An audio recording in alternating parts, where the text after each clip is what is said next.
Okay, good morning. Most of you knows me because you are in my Com215 class.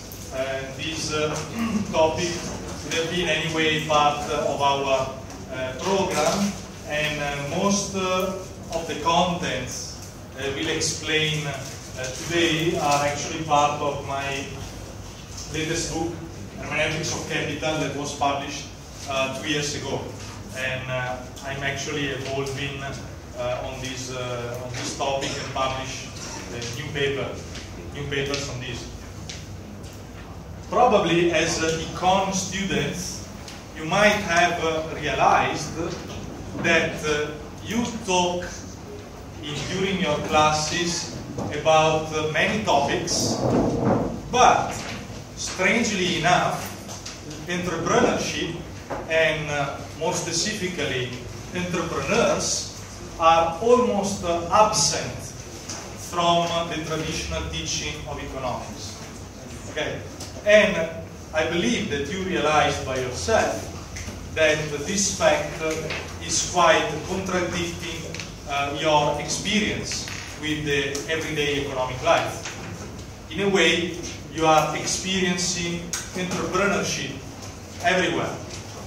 You buy things every day from shops that are run by entrepreneurs. And therefore, because of this direct experience that you have with entrepreneurship, but the lack of proper theoretical treatment of entrepreneurship in mainstream econ programs, the idea in general that we have about entrepreneurs is quite confusing. Okay? And the same goes for the idea of capital. So, in example, if I had to ask you who is an entrepreneur, what would you say?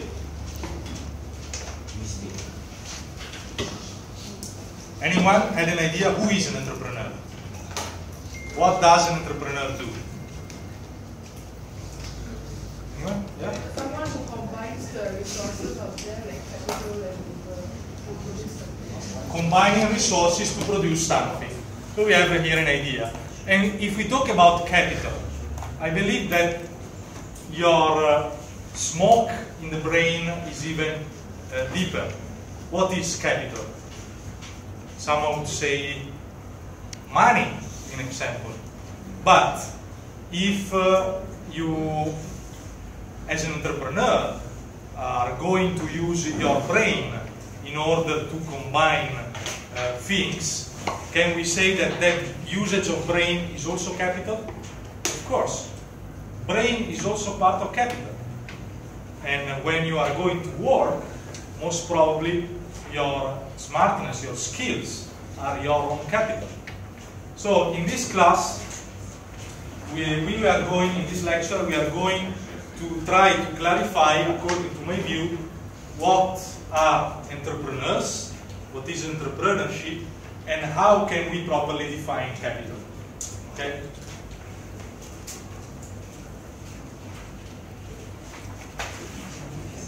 So we will try to define entrepreneurship and capital as outcome of subjective mental processes.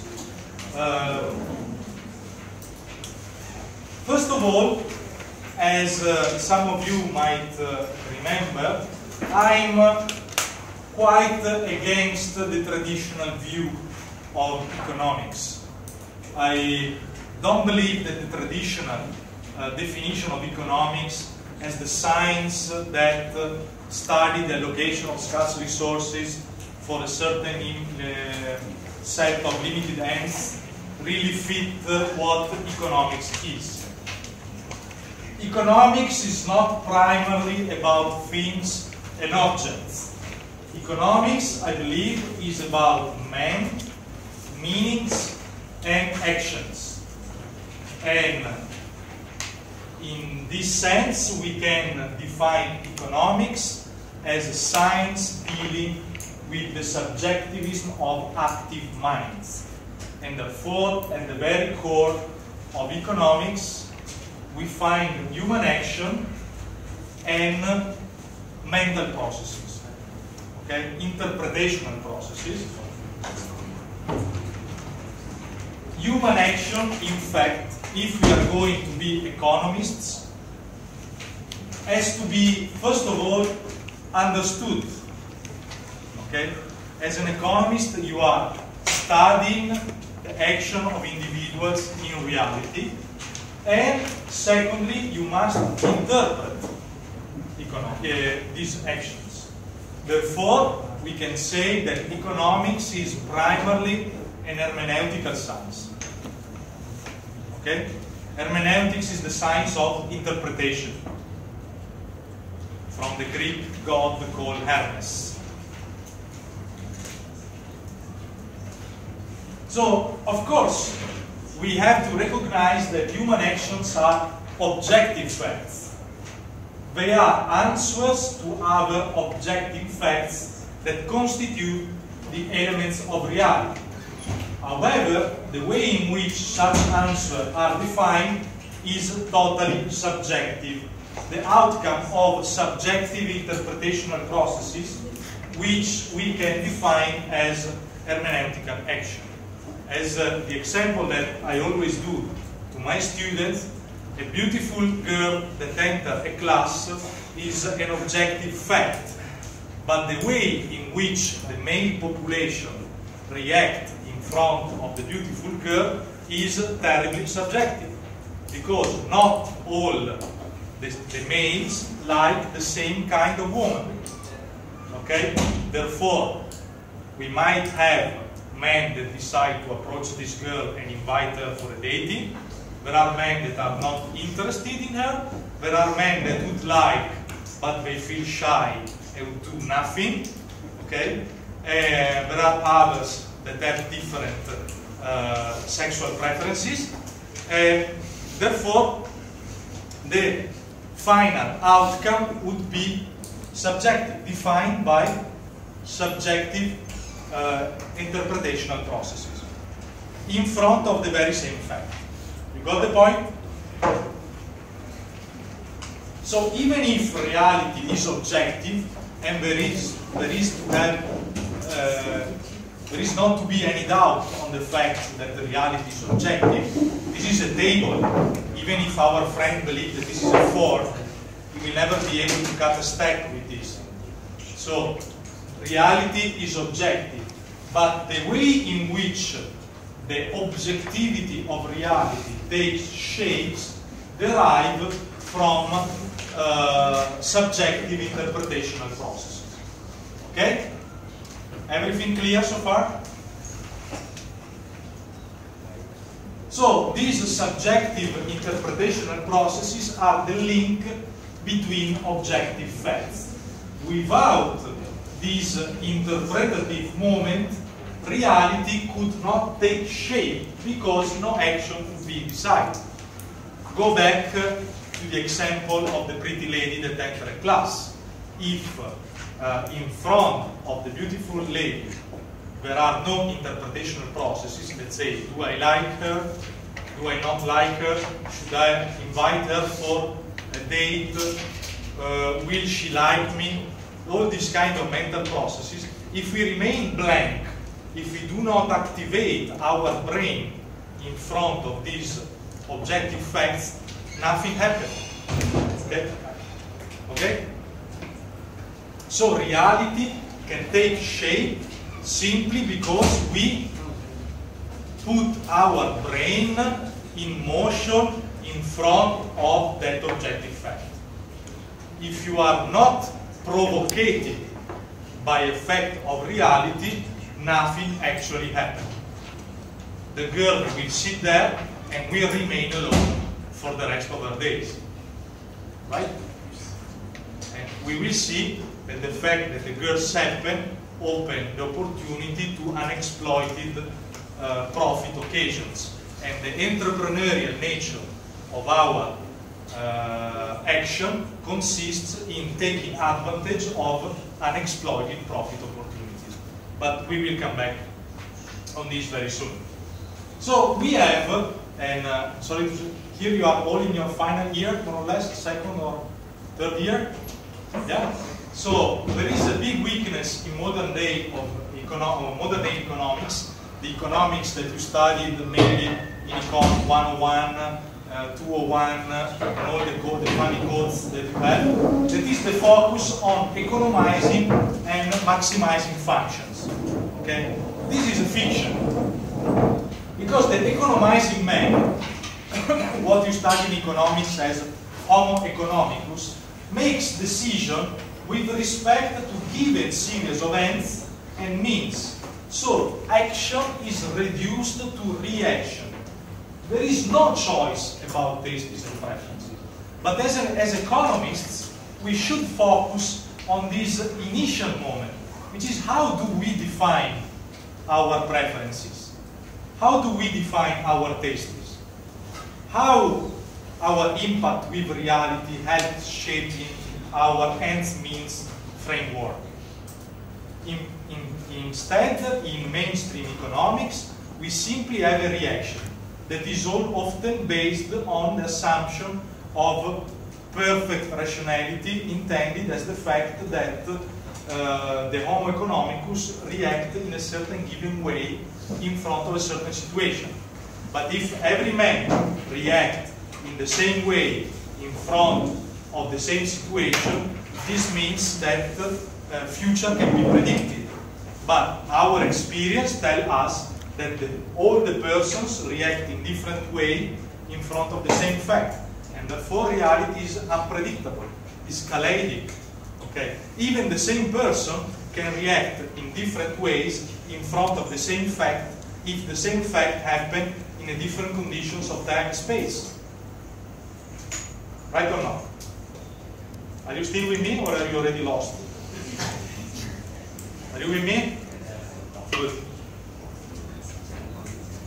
So, I prefer to replace the concept of Homo economicus with the concept of Homo agens. That means acting man. Homo agens can also identify which ends to strive for and which means are available.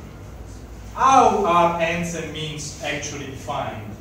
Therefore, we have to shift our accent from the concept of preferences to the concept of expectations. All our actions are decided because we have expectations.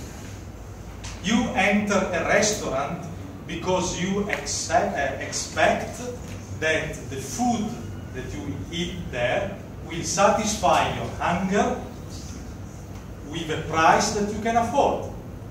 You can discover that you were wrong. Of course, we can always discover that our course of action is wrong. This is part of reality. But in the moment in which we take the decision, we expect that decision to make us better off, which means to fulfill our expectations. So human action, at the end, is the actual implementation of plans, the utilization of means to reach our goals, which are in turn defined by expectations. And expectations are generated by interpretative processes, in turn sprouting from the impact between human beings and surrounding reality. Okay? What all these complicated things means? Means that our friend named Yeto meet pretty lady, okay, coming to college, okay, impact between human beings and surrounding reality. The girl is the surrounding reality. Yeto is the human being, okay. He will have expectation. He fall in love and expect that the girl will say yes to a date invitation. So the goal is inviting the girl for a date. In order to do so, implementation of plan. Try to meet the girl. So this is economics. Nothing more, nothing less. Okay?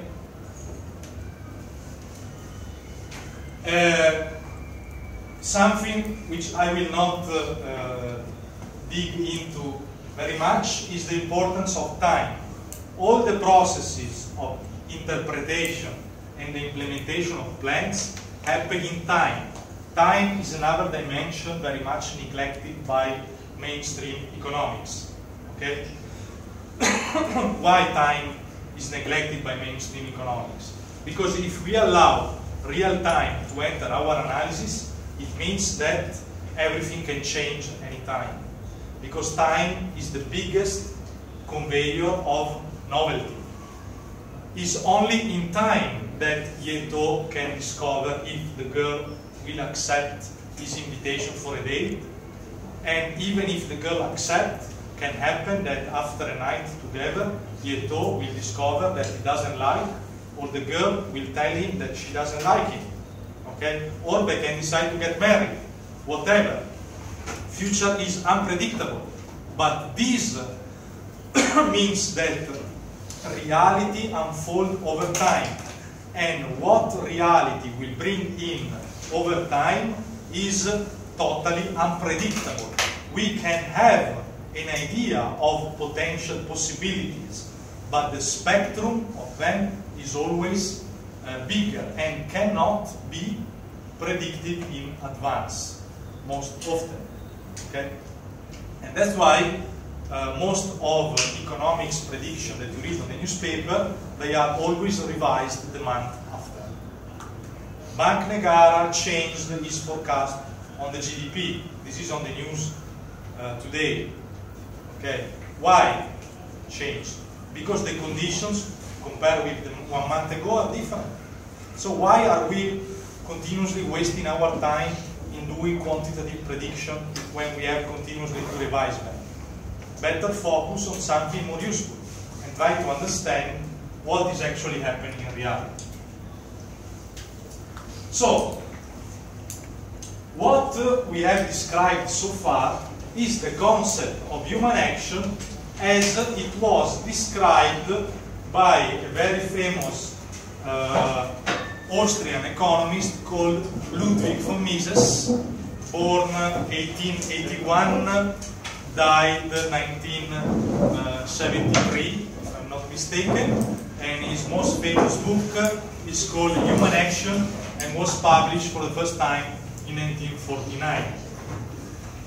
So, we summarize the concept of human action as the choice of means and ends, the plans set up and implemented in order to deal with this framework, the information transmission that happens in fact, and the market process, imperfect knowledge, and the central role of expectation.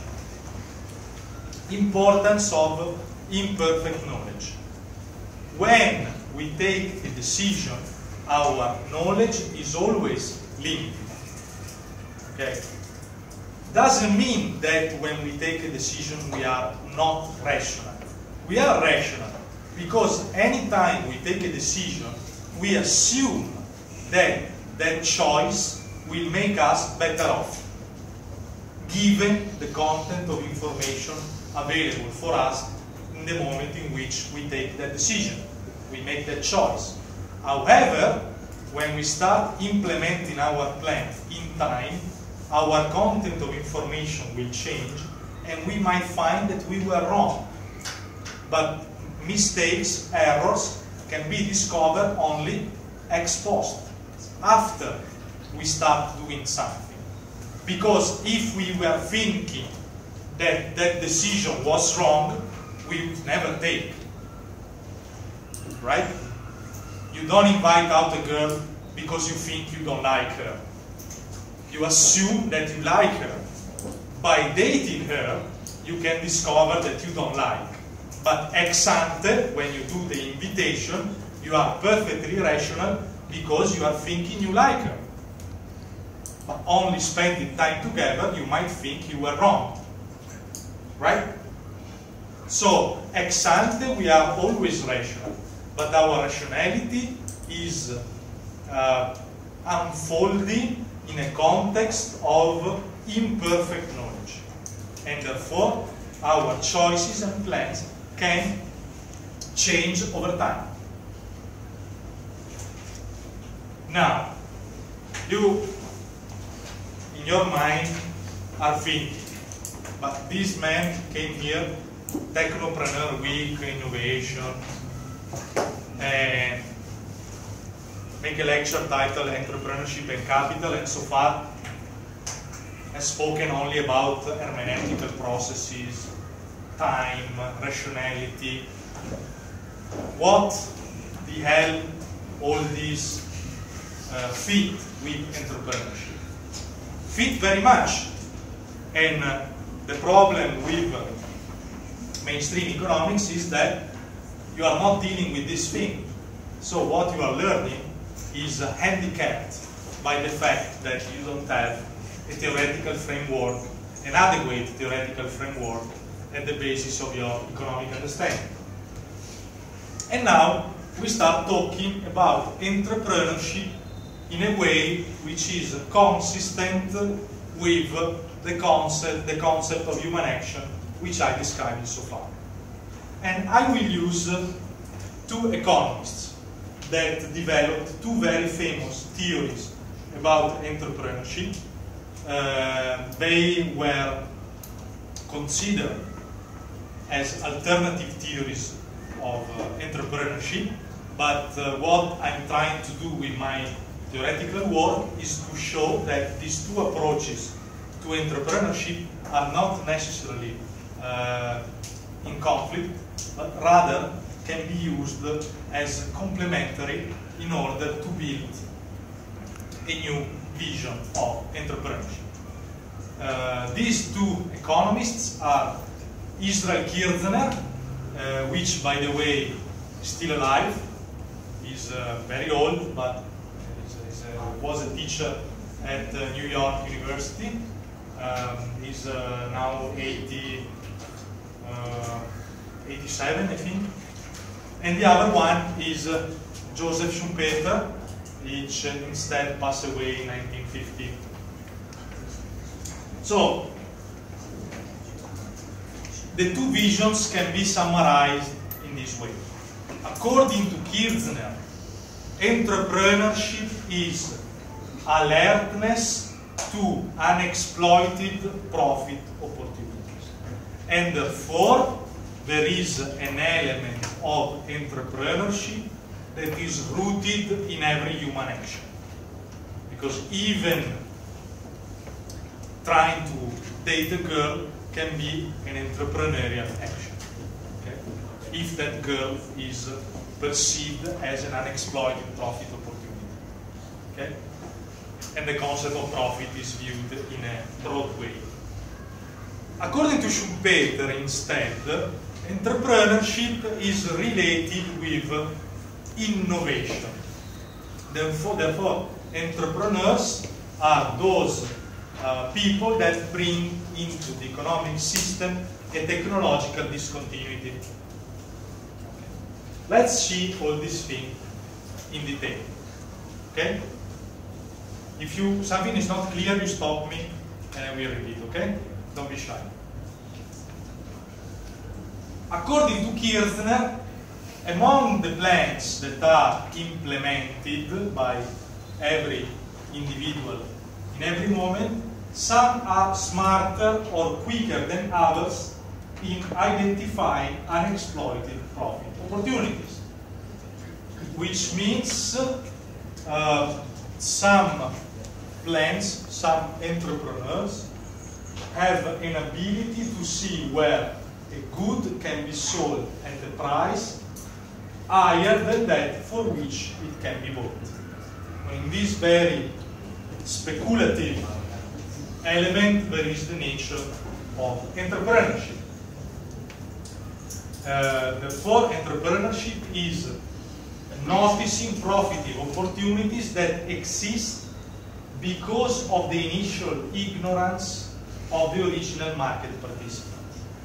This is a very important concept for economics, because as you know, economics tend to focus on perfect knowledge and equilibrium. Is it true? In all your micro class, you studied a lot about equilibrium and perfect knowledge, right? A waste of time, because perfect knowledge doesn't exist, as well as equilibrium. we can indeed have entrepreneurship because there is no equilibrium. We can have alertness to unexploited profit opportunities because knowledge is imperfect and there is no equilibrium. Because if we were already in a status of perfect knowledge and equilibrium as it was described by mainstream economics, then there is nothing to do. Everybody already reached a sort of economic nirvana, the peace of senses, the full satisfaction, and therefore there is no need for entrepreneurs. There is no need, there is no possibility to see that, in example, this funny drink, white grape angur putih, can be produced in a place at a certain cost and sold in another place by making a profit. Okay? So is in these possibilities that lies entrepreneurship. And entrepreneurship would not exist if we were already in a perfect equilibrium status. Okay? So you understand that economic reality is a reality of disequilibrium. Therefore, according to Kirchner, a pure entrepreneur is a decision maker whose entire role arises out of his alertness to unnoticed profit opportunities. And the most distinctive feature of a Kirchnerian entrepreneurial function is to move the market from a disequilibrium status toward equilibrium. So, for Kirchner, entrepreneurs are exercising an equilibrative role. In the moment in which they catch unexploited profit opportunities, they are reducing the degree of ignorance, okay? Because they are making people aware that there is a profit by doing certain things. Of course, this degree of ignorance will be never fully covered, and therefore there will be always more space for entrepreneurship. Now, we briefly stop on Schumpeter, person that would, as my students know, would have deserved a movie because of the exceptionality of his life. Okay? Graduated in law in Vienna, goes to be a lawyer in Egypt, working for an Egyptian princess, falling sick, going back to Europe and becoming a professor in Eastern Europe, going back to Austria, then after World War I joining the government and developing a certain taste for making people astonished. One of the many legends around Schumpeter was that when he was a minister, he was used to go to the cabinet meetings with a coach, okay, with the horses. At that time we didn't have cars yet, but always in company of 2 prostitutes. Okay? So, just to tell you the kind of man. Imagine now we have a new government in Malaysia. Imagine Mahathir or one of his ministers arriving at the cabinet with 2 prostitutes. This, I think, would make the people not very happy. And of course, the political career of Schumpeter didn't last too long. After that, he became a banker. The bank that he was run failed, of course.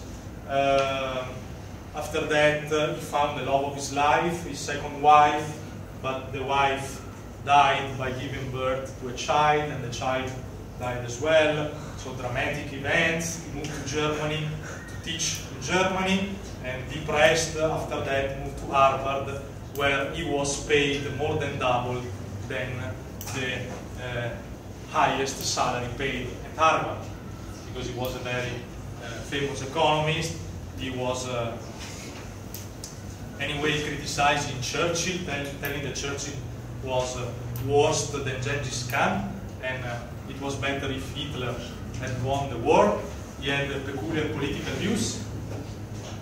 Anyway, married 3 times, spending a lot of time entertaining himself with women, drinking a lot. So, very interesting personality. If some of you want, I can send you a biography of him. But he is mostly remembered for having been the most famous economist talking about entrepreneurs and describing entrepreneurs even with a certain degree of romanticism. Okay? And if you ever read on some newspaper the expression creative destruction, any of you? Creative destruction? How many? Only Michelle? The others don't read the newspapers. Maybe also on Facebook you can find. Anyway, creative destruction was a concept developed by him on the wake of Werner Sombart, the German economist. According to Schumpeter, entrepreneurship consists with innovation, not invention. These need to be very much distinguished, because an invention that remains on paper doesn't bring any elements of novelty for the economic system. An invention, an idea which is applied to the production process, then creates an innovation. And innovation is the main element of economic life and economic development, according to Schumpeter, and can happen in 5 ways. Innovation can be the introduction of new goods, but can be also the introduction of a new method of production. So not simply doing new things, but could be doing the same things in a new way that give you a competitive advantage. Can be the opening of a new market. You sold this product in Europe, in example. The conquest of a new source of supply of raw materials, or the carrying out of a new organization of an industry. In example, being able to create a monopoly or an oligopoly. Schumpeter called these elements as new combinations, and according to him, they are the essence of economic development. They are revolutionary elements. Without this, for Schumpeter, there is no economic development. We will have simply an economic system repeating itself. And who is the entrepreneur? The entrepreneur is that leader who introduced the new combinations. So the new combinations, in order to happen in the economic system, John, okay, they need leaders. They need new combinations. They need a leader that introduced these new combinations. So, according to Schumpeter, contrary to what we have seen in Kirchner, entrepreneurship is not an element which is present in every person. It is a special feature characterizing special human beings, which are leaders. And not everybody is a leader. And even a leader cannot be a leader for the full span of his life. In this case, for the leader, a special role is played by intuition. And the leader is the person that is able to risk whatever he has on an idea, on an innovation, even if everybody is laughing at him. I think Ford was used to say that if he had to listen at the needs of his customers, he would simply have to invent faster coaches. So coaches with faster horses. But instead of creating fastest coaches, he created automobiles, cars. This is an innovation. The consumer will be never able to perceive that there can be a different way to do things. It's the entrepreneur that instead of supplying you with faster horses, create a new means of transportation that will change the life of the people forever. Okay? And indeed, the motivations that drive the entrepreneurs to be an entrepreneur are beyond the simply need to earn money. Okay? First of all, Schumpeter writes in his book, The Theory of Economic Development, we have the dream and the will to found a private kingdom, usually also a dynasty, the nearest approach to medieval lordship possible to modern man. Okay? So, for Schumpeter, the entrepreneur has the will to found a private kingdom, is closer to a medieval lordship rather than to a business person. Then there is the will to conquer, the impulse to fight, to prove oneself superior to others, to succeed for the sake, not for the fruit of success, but of success itself. So, when the entrepreneur strives to succeed, at a certain extent, he does so not to enjoy the fruit of this success, but for the success itself, for the pleasure of winning. Winning not for the money, but winning for the glory. So the metaphor is closer to a sport race, to a sport activity rather than to a business activity. Finally, there is the joy of creating, of getting things done, or simply of exercises one's energy. So the entrepreneur seeks out difficulties, changes in order to change, and delights in venture. This is Schumpeter entrepreneur. Is it clear how Schumpeter identifies entrepreneurs as a special type carrying out new combination? Okay? Following me? Now, and this is my modest contribution to economic science, the three concepts that we have seen do not need to be perceived as conflictual elements, but as different stages, different steps of a broader analysis.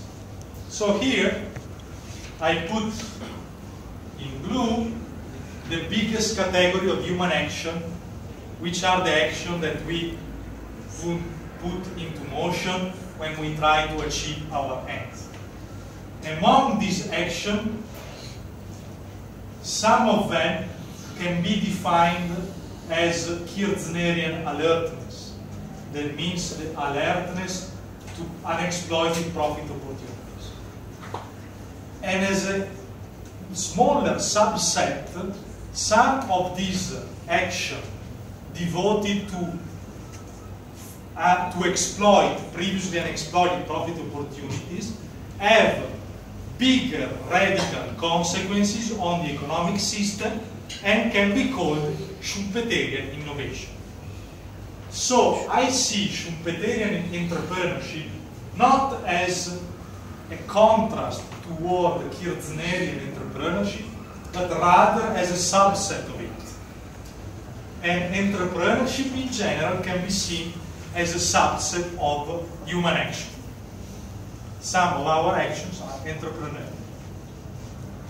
So this is one of the main points that are in this small book. And which I hope will be remembered as one of my contributions to economics when I'm going to die sooner or later. But do you think you're not going to die? We are all going to die sooner or later. Now, it is easy to understand that when we talk about entrepreneurship, in a way, capital is something that fit in. We all have the idea that entrepreneurs have capital and has to rely on capital. Okay? So now, let's make a small questionnaire. If I ask you what is capital, what will you say?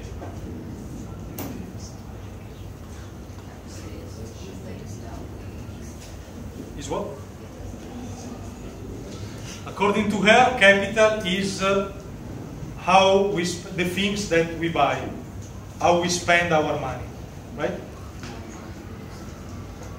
Money and other things. If I ask to you, what is capital? Huh?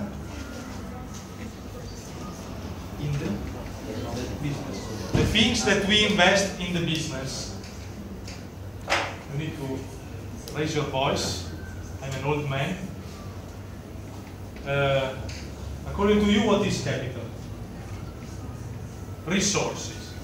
So you can see that even if you are all using the same word, you have a big confusion. Sam, what is capital? Is? Time. I value capital is time. Time. Is also quite interesting. Time is capital. Any other idea? Someone that is not... You with the Adidas shirt. What is capital?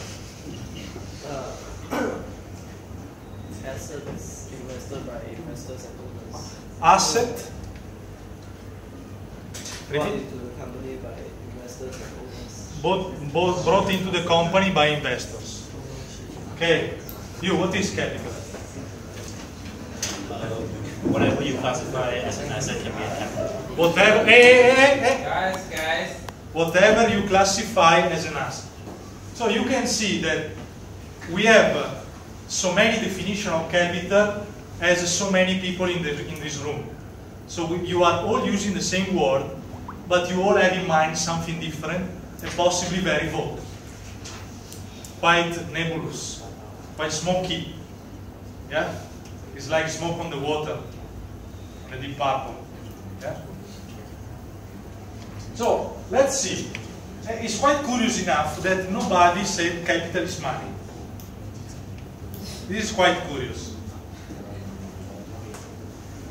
So, we know that in a way, we have the idea that entrepreneurship and innovations imply the use of capital goods and capital creation.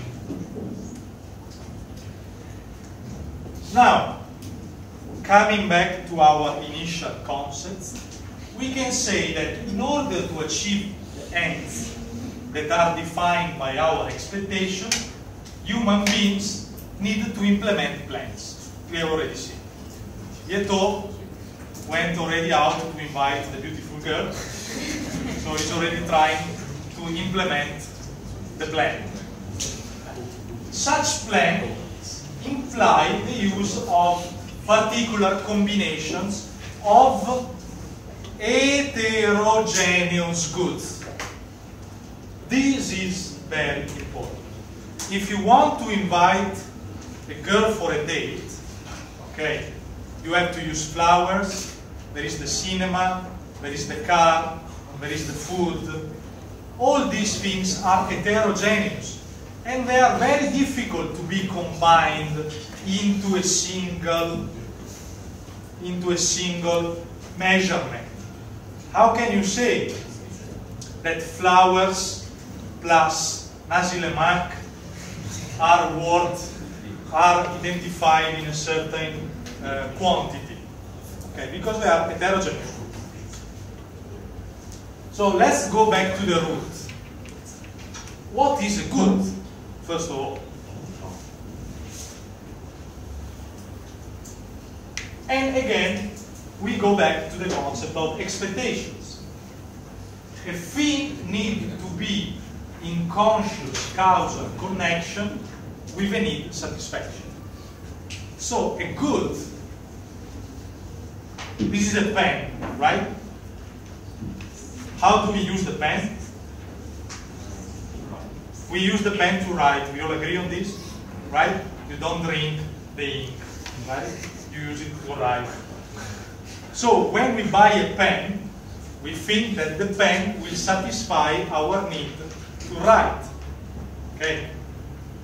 But in order to recognize the pen, we need consciousness. We need to recognize that the pen can satisfy our need. If we don't have such a consciousness, we will never buy the pen. We don't know what to do with it. So again, the hermeneutical nature of our actions come into play. The possibility for a thing to satisfy a need is not primarily an objective one. Initially, the thing has to be thought to be suitable for a need satisfaction.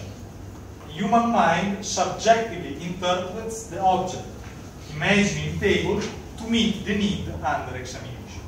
So first, in front of an object, we buy food first because we think it will satisfy our hunger. But this consciousness needs to be there. Otherwise, we see food and we don't know what to do with food. We start to play soccer with a chicken, right? And after the hermeneutical process, we have the reality test. Things that reveal their attitude to satisfy needs through a discovery process, which is the result of testing procedure over the previous hermeneutical decision. Means I think that this pen will help me to write, then I start to use it and write, and okay, yes, it works. I think that with this pen I can drink a soup, I put into the bowl, the soup doesn't come up, then this pen is not served to drink a soup. Reality test. Okay? So once expectations are formed and a certain ends-means framework is thought to be consistent with them, the choice of the framework is tested through the implementation processes, revealing in time the correctness of our hermeneutical intuitions or the necessity of a review. If Yeto invite the girl is Muslim and they go to a pork restaurant, most probably Yeto will discover that his choice of plan implementation was not wrong, was not right, and therefore he needs to go for halal food, even if dia suka babi banyak. Okay?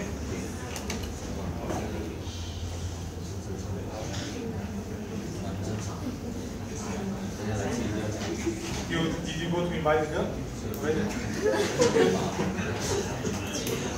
So, in order for a thing to become a good, it is primarily necessary to be thought as suitable for a need satisfaction, and afterward, such suitability needs to be tested in reality. The initial hermeneutical process can find confirmation or denial. And the testing process, pay attention, is never at rest. A thing could lose or acquire good status if circumstances change. So, let's say that the Yeto go out to invite the girls and bring roses. And when the girls see him with roses, refuse to meet him, in that moment, roses is capital, something that is thought to be suitable to satisfy his need, that is getting the girl out for a date. But if the girl say no, Yeto remains with the rose in the hands. And capital goods cannot simply be reshuffled for something else. They say, okay, now what I do? Instead of going out for a girl, I go to cinema. But you cannot use the roses to pay the ticket of the cinema. So that capital is simply burned out. Cannot be reutilized unless he decides to stop the first girl passing by on the way and trying to get the minimum damage from his wrong investment. Right? I do something, easy examples, but it is how economic reality works. So how to distinguish in general goods from capital goods? Goods are capital goods by virtue of an economic function, subjectively identified. And now we come to my definition of capital goods, which is another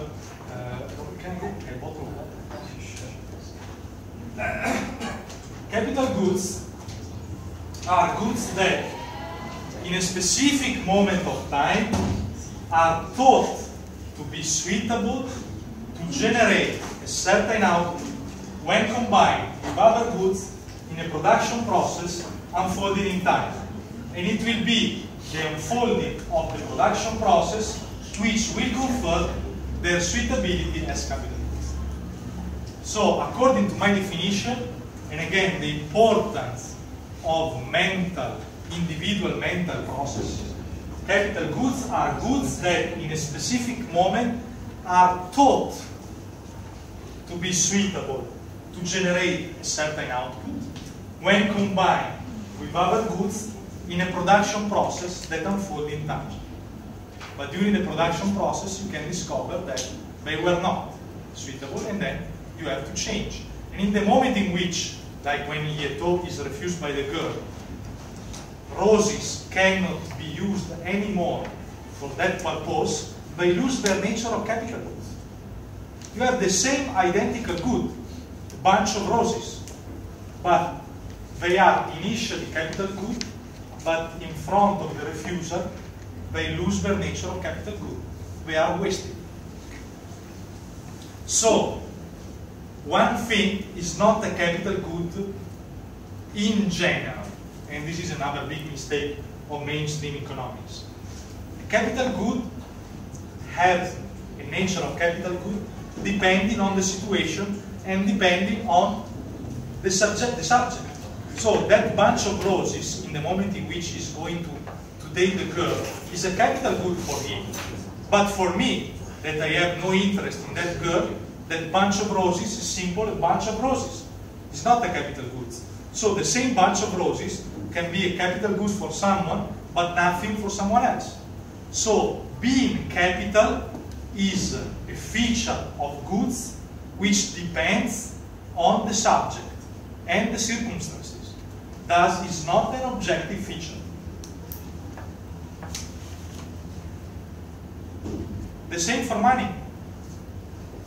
Money can be used in a production process in order to get an output that we desire. But we can also keep them in the wardrobe, in a safety box. They are not capital. They are lazy papers. Okay? So, capital goods are not as such by physical feature or by objective characteristics, but this nature of capital is attributed, is coming by the subject that is looking at that goods and want to use that goods. And I shift capital goods into potential capital goods and actual capital goods. Potential capital goods are that goods that in a specific moment in time are thought to be suitable for generating a certain output when combined with other goods in a production process unfolding in time. Actual capital goods are that goods that in a specific moment in time, after being thought suitable for generating a certain output, they are actually implemented in such a production. So in the moment in which Yeto thinks that roses can be useful to conquer a girl, that they are potential capital goods. In the moment in which he takes the rose and gives the roses to the girl, that roses become actual capital goods. But if on the way to go to the girl, Yeto thinks that he's changing his mind, he's getting shy, he's getting stomachache, and he will never reach the girl, and he's forced to throw the roses in the trash bin, that roses will never move from potential to actual capital goods. Is it clear? These things might sound a little bit weird compared to the normal economics that you are studying, and you will not find these things in any textbook because these are my peculiar theories, so they are not part of normal teaching. Guys, there in the back, if you're not interested, you can go out.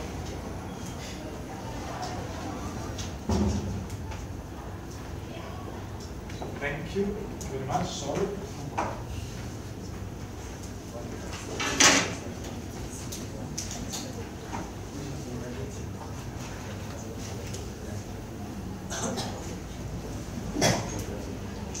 Okay, so physically speaking, in any given moment, potential capital is the set of potential capital goods, while actual capital consists of the set of goods that, in a specific moment, are actual capital goods. Note the fact that I always stress in any specific moment, because the production process happens always in time. So to define capital in general for an economic system is meaningless. First of all, because the goods are heterogeneous and cannot be combined together into sort of measurement. Second, because the capital structure, that is how actual capital is continuously combined, is evolving and changing over time. So the capital structure today is different with the capital structure tomorrow. So when we talk in general about capital, it's a lazy discourse, it's meaningless. So in both cases, capital is not simply a set of goods, and at the same time is not simply a set of productive combinations. We are talking about a set of productive combinations of goods consciously implemented because they are thought to be the logical outcome of plans set in motion by the intention of fulfilling expectations. So this idea that we are using goods together in order to achieve a certain end, which is to produce something, that is what makes capital capital. Not simply the fact that some goods are utilized together. It's the consciousness that this implementation will bring out something that fulfills our expectations. And again, we come back to the role of hermeneutics. The identification of capital is, first of all, a hermeneutical process in which active minds operate on objects after expectations formation has already happened. So again, capital without expectations cannot exist. Is it clear? Because you don't do anything without expectations. Therefore, I found compelled to bring out also a new production function. Probably from your classical studies in economics, you are familiar with this function, right? How many of you already saw this function? I You studying economics or what? This is the so-called neoclassical function of production, where the output Q is defined as the function of K, generally intended as capital, and L, generally intended as labor. And I criticize this, first of all, because capital as an aggregate doesn't exist. Second, because to create a contraposition between capital and labor is simply useless. Because if you follow the reasoning that I did so far, labor is just a subset of capital. Labor is another kind of good that can be combined with other goods in order to obtain our output. So capital and labor is just part of capital. You can use a machine, you can use man, and for man, regarding man, you can use physical work, but you can use also brain work. Right? So labor is just a typical form of capital. And therefore I created this function, which I call my own production function, where the output at the end of production process, the moment X, is a function of On, which is the desired output in the moment in which we decided to do something, so the initial moment, and AC as actual capital, and TF as time flow. So according to me, the output at the end of the production process is a function of the output at the hermeneutical process, so N, when we are taking our production decision. So that means expectation. What we want is basically defining what we are going to obtain, hopefully. Actual capital, so the capital goods that we are going to combine together into this production process. And time flow, because there is no production happening without the flow of time. Are you following me?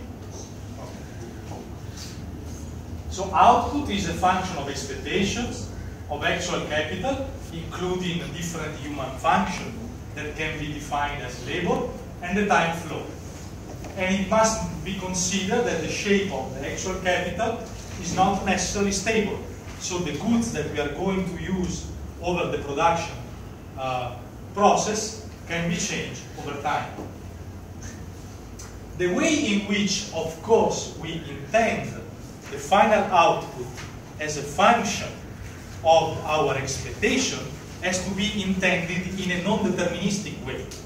That means that expectations do not univocally define the output.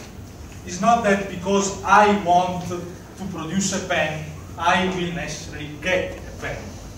Okay? Because in the meantime, we can discover mistakes.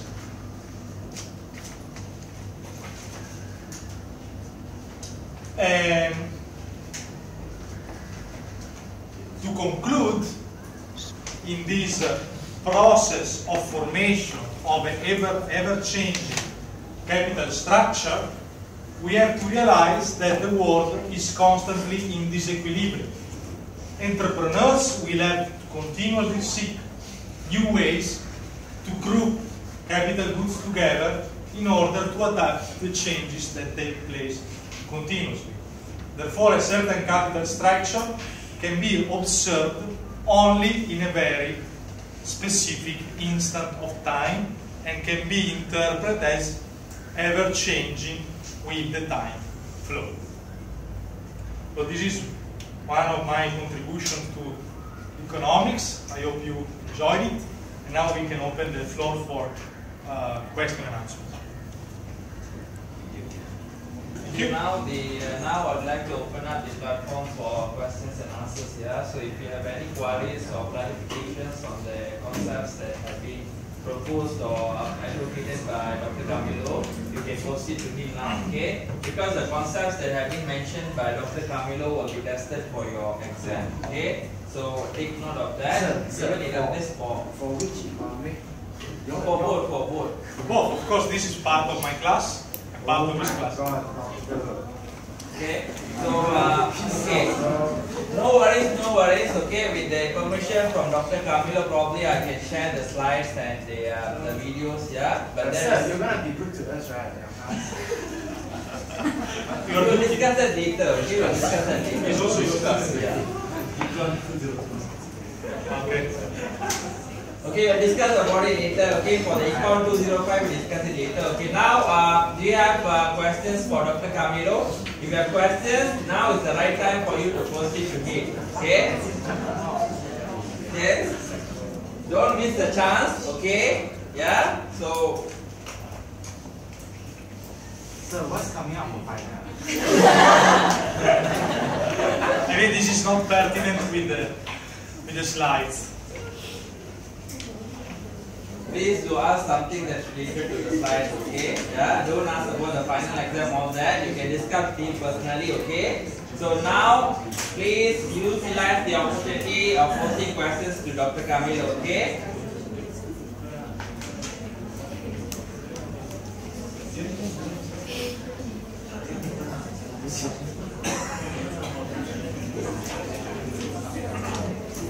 So this will be part of our tutorial test next week. So if you have questions.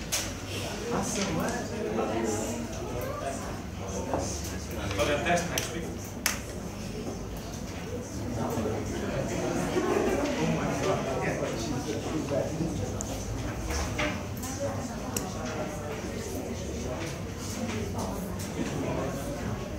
We have